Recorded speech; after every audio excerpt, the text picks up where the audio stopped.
Hi, my name is Kevin and I'm making a game about the basic metals in Allomancy from the Mistborn first two books, and today I'm talking about my implementation on enemies, Zinc and Brass with gameplay footage. So first of all, I'm going to talk about the enemies, as Zinc and Brass depend on them, and it will be easier to explain with their behaviors in mind. So they have two normal behaviors. First, Patrol, that will just follow a designated path endlessly, and Seek, that will trigger when it sees our player. This behavior takes him out of the path to go and follow the player, and if he loses the sight of the player, he will go back to patrol mode.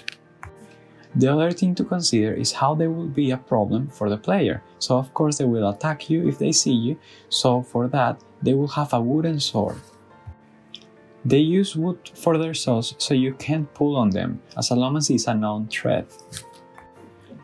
As you can see, he's just standing there dealing damage to the player every few seconds. This is because I haven't implemented an animation of him swinging his sword each time he deals damage.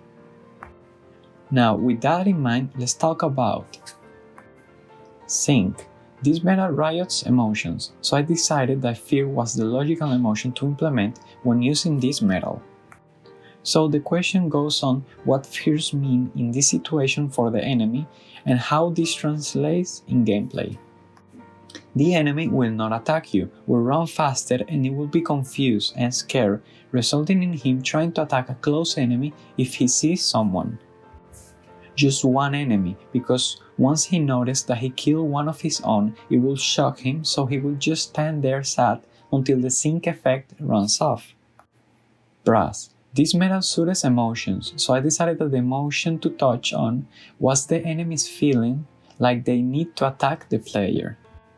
To make this a bit more useful, this would also mean that you can go on top of the enemy head and use a coin to move around.